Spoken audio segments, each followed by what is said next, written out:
Hola, ¿qué tal? Les habla Sofía Leal Batista y hoy vamos a traer algunos puntos importantes, algunas reflexiones sobre la evaluación. ¿Qué tipo de evaluación? Bueno, la evaluación en la clase de español como lengua extranjera.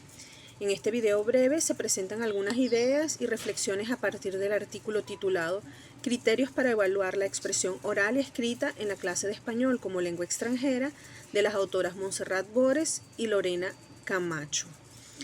Ciertamente la evaluación es uno de los desafíos constantes de los profesores de ELN. Por eso pensar y repensar sobre la evaluación oral escrita es fundamental, es muy importante.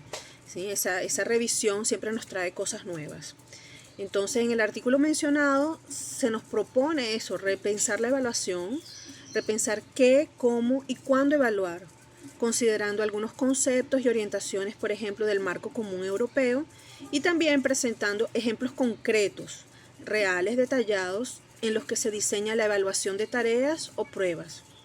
En esos ejemplos se define el paso a paso el proceso por detrás de la evaluación, es decir, el momento de planeamiento de la ejecución de la evaluación.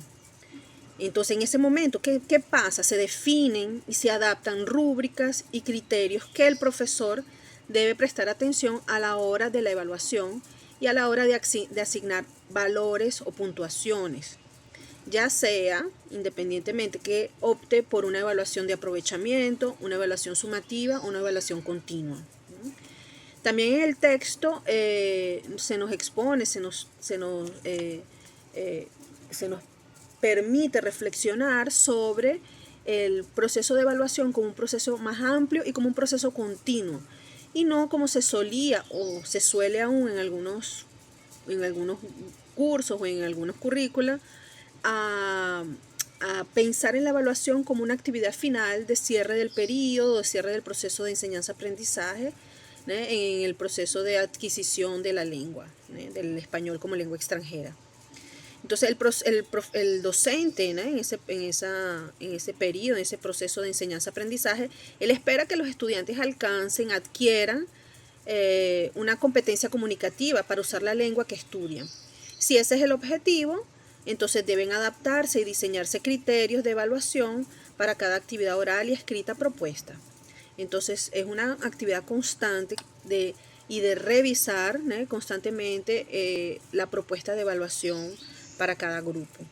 De esta forma se deja claro al aprendiz de él los elementos que se requieren y que describen y lo ayudan a ubicarse a sí mismo en su progreso lingüístico en relación con los trabajos o pruebas y para alcanzar esa competencia comunicativa deseada. Ayudan o contribuyen con el proceso del aprendiz y también contribuyen con el proceso del profesor en el planeamiento y en el seguimiento del proceso de enseñanza-aprendizaje. Pues siendo así, tres cosas son fundamentales, como nos insisten las autoras en el artículo.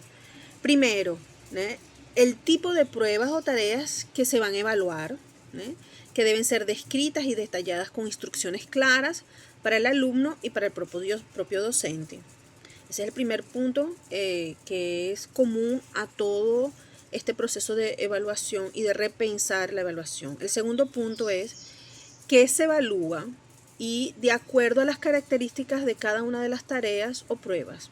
Es decir, hay que pensar en cada una de esas pruebas o tareas y preguntarse qué es lo que se evalúa, contando también con el nivel del aprendiz y del énfasis en los contenidos culturales o lingüísticos en el plan curricular. Y por último y tercer punto, la forma en que se evalúan dichas tareas o pruebas de forma analítica u holística. Les habla Sofía Leal. Muchas gracias. Hasta la próxima.